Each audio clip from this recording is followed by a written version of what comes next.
네, 존경하는 국민 여러분, 그리고 김상희 국회 부의장님과 선배 동료 의원 여러분, 국정에 노고가 많으신 국무위원 여러분 반갑습니다. 기본소득당 국회의원 용혜인입니다. 지난 4월 7일 재보궐선거를 설명하는 하나의 키워드는 부동산 문제였습니다.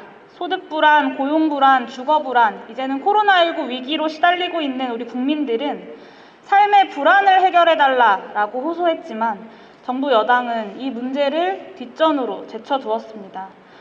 무주택자들은 날로 치솟는 부동산 가격을 보면서 제발 집값을 잡아달라고 이야기했습니다. 그러나 문재인 정부에서 부동산 불로소득의 규모는 오히려 사상 최대인 353조로 늘어났습니다. 불로소득의 규모입니다.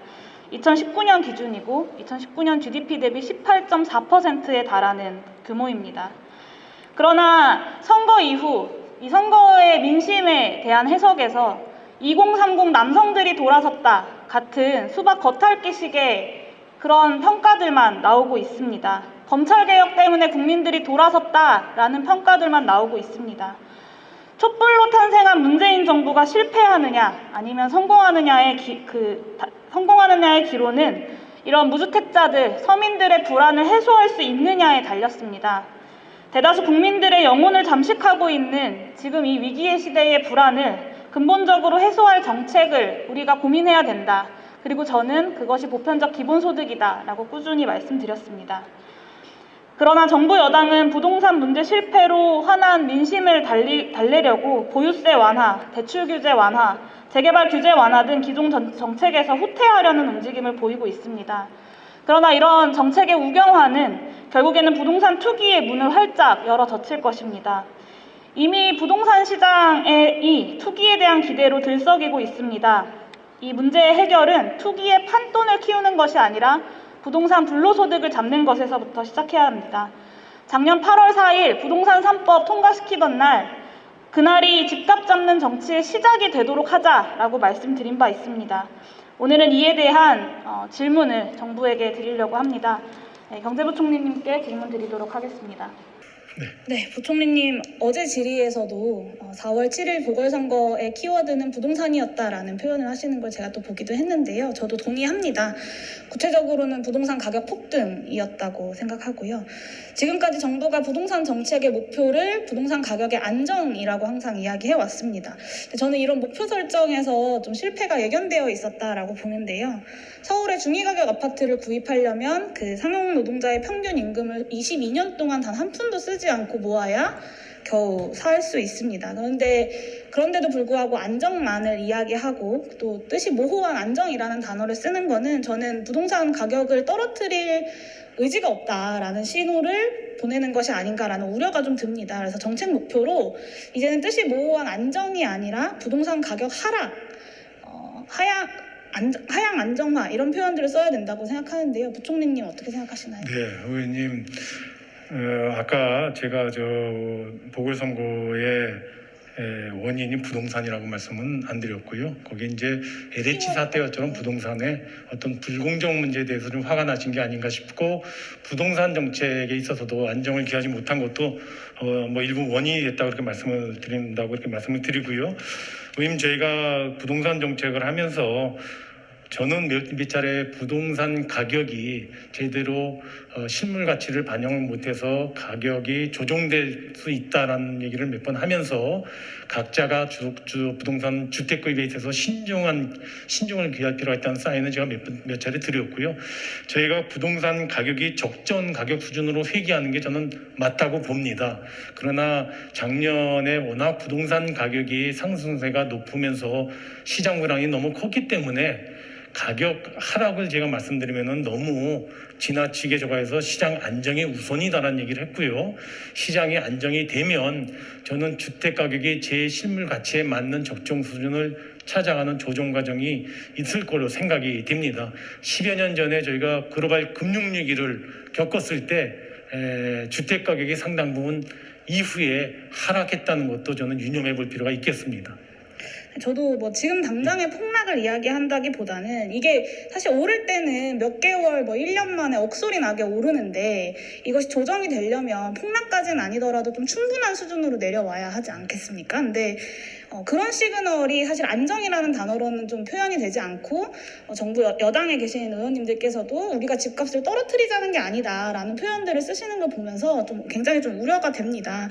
저는 내 집 마련에 막차를 놓칠까봐 전전긍긍하고 영혼까지 끌어모아서 대출받아서 집을 사고 있는 분들 이런 것들을 멈추려면 좀 충분히 집값이 내려와야 된다고 생각하는데요. 조세 전문가들이 이제 부동산 가격의 하향 안정화를 위해서 보유세 강화가 필요하다고 이야기하시는 분들이 꽤 많이 계십니다. 이에 대해서 어떻게 생각하십니까? 예, 저는 먼저 아까 저 의원님 말씀하셨던 집값이 내려가는 거를 저희도 그렇게 조정 과정을 거쳤으면 좋겠는데 정부가 뭐 의욕만 한다고 되는 게 아니니까 시장에서의 그 수급 조절하고 있어서 결국 주택 가격을 제시장 가격으로 조정해 가는 거는 충분한 주택 공급을 해서 어떤 수급 요인이 작동되도록 하는 게 중요하다고 보고 저는 의원님의 그런 인식에 크게 차이를 느끼지 않는다고 봅니다.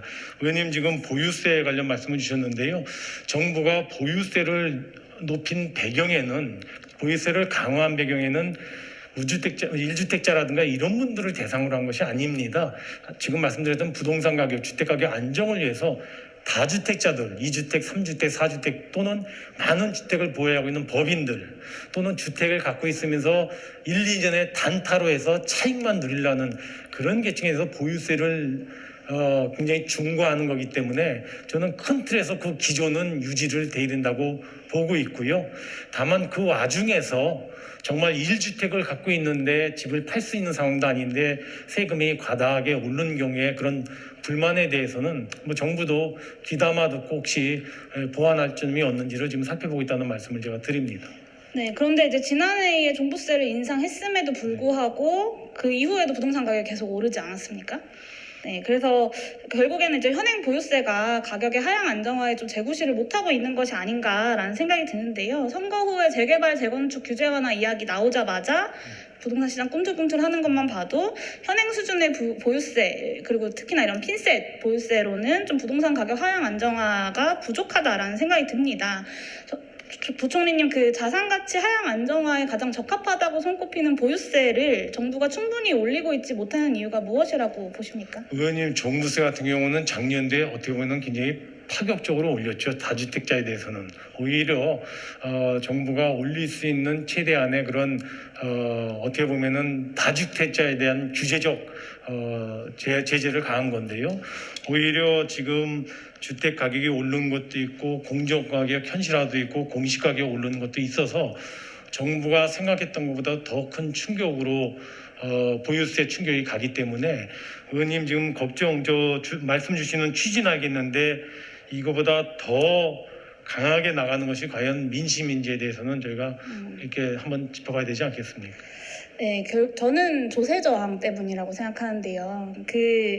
사실은 이제 부총리님 오늘 전에도 이전 질의에서도 말씀하셨지만 종부세 납부 대상자가 많지 않지 않습니까? 굉장히 소수의 부동산 자산을 큰 부동산 자산을 가지고 있는 사람들을 대상으로 하는 세금인데 이 부동산 폭탄론, 그러니까 세금 폭탄론을 내세우는 부동산 조세 저항 때문에 정부가 좀 단호한 태도를 유지하지 못하고 국회에서도 툭하면 이제 속도 조절론 같은 이야기들이 나오고 지금도 재보궐선거 끝나자마자 여당에서도 종부세 완화 이야기 같은 이야기들이 나오지 않습니까? 그래서 지금의 종합부동산세는 제가 몇 차례 말씀드렸었지만 최상층만 핀셋 과세하기 때문에 이 소수의 사람들이 가장 격렬하게 반대하고 대다수의 사람들은 이해관계가 없기 때문에 또 침묵하게 되고 이 반발하는 소수의 의견들이 마치 정말 전체 다수의 국민의 의견인 것처럼 세금 폭탄이다라고 이렇게 과대대표가 되는 것을 항상 목격하게 되는데요. 저는 이 조세 저항을 넘어서는 정책과 기획, 아이디어가 필요하다고 생각합니다. 그것이 기본소득 토지세를 도입하는 거라고 생각하고요. 기본소득 토지세는 모든 민간 보유 토지에 이제 보유세를 부과하고 그 세액을 전 국민에게 토지 배당으로 지급하는 정책입니다. 부총리님께서도 들어보셨을 것 같은데요. 이 정책은 무주택자를 포함해서 대다수 가구가 토지 세액보다 지급받는 토지 배당액이 큰 순수의 가구로 만들게 됩니다. 그래서 대다수 국민이 보유세 강화를 지지할 수 있고 그러다 보니 또 조세 저항을 줄이면서도 부동산 가격을 안정시킬 수 있는 하향 안정화시킬 수 있는 가능성이 있다고 봅니다. 좀 이런 기본소득 토지세 도입이 저는 필요하다고 보는데 부총리님 의견은 어떠신가요? 예, 의원님이 이제 말씀하시는 토지 보유세죠. 토지 보유세를 도입하면 이제 종부세라든가 또는 토지에 부과되는 세금은 다 이제 없애야 됩니다. 사실 이걸로 하나로 되는 건데요. 그 과정에서 저희가 볼 때는 과연 토지 이용, 토지라는 것이 이제 유유 토지가 있고 생산적 토지가 있어서 거기에 맞춤형으로 지금 세금이 돼 있는데 그거 관계없이 그냥 토지를 보유하고 있으면 토지 보유세를 일괄 부과한 것이 토지 이용 효율에 도움이 될지 하고요. 두 번째 아까 말씀드렸던 거는 다주택자에 대해서는 좀 또는 고가 주택에 대해서는 고가 주택이 아무래도 대지도 크고 이런 데 대해서는 조금 더 없는 과세 원칙을 하려고 하는데 이게 단일 대오적인 토지에 대한 보유세 정도라면은 그런 형평성 문제에서도 저는 조금 부작용이 있지 않을까 싶어서요. 우리 세정당국에서는 그렇게 쉽게 이렇게 말씀드리기는 어려울 것 같고요. 또 의원님께서 지난번에도 이런 말씀 한번 주셨기 때문에 정부도 뭐 그런 부작용을 다 피해갈 수 있다면요 충분히 검토 가능한데 그런 부작용 때문에 신중한 입장을 견지하고 있다는 말씀을 일단 드립니다. 네, 저희도 이제 3단계로 나눠서 이제 누진 세율을 구성하고 좀 구체적인 법안을 좀 성안을 했습니다. 그 기재부에도 보내드릴 테니까 한번 검토를 좀 부탁드리겠고요. 제가 작년에 국정감사에서 탄소세 도입에 대해서 말씀드렸었는데 그때 부총리께서 이런저런 이유를 드시면서 좀 어렵다라고 하셨습니다. 근데 작년에 이제 문재인 대통령께서 기후위기 탄소 중립을 선언하시면서 탄소세 도입을 검토하겠다고 하셨고 지금 기재부에서도 연구 용역을 진행하는 걸로 알고 있는데요. 저는 토지 보유세도 결국에는 그렇게 가야 되지 않을까라고 생각합니다. 그래서 안 된다라고만 하지 마시고 좀 충분히 검토해 주셨으면 좋겠고요. 저는 지금 대한민국의 그 토지 자산 불평등이 해방 이후에 토지 개혁 직전에 있었던 불평등을 방불케 한다고 생각합니다. 그래서 우리나라는 해방 이후에 토지 개혁을 통해서 이제 전국대적인 토지 불평등을 해소하고 근대화의 길을 열었다라고 평가받고 있는데요. 저는 자산 불평등 해소를 위해서 제2의 토지 개혁이 필요한 시기가 아닌가라는 생각이 들고 더불어 선배 동료 의원님들께도 이 법안이 충분히 발의되고 논의될 수 있도록 좀 도움을 요청을 드리겠습니다.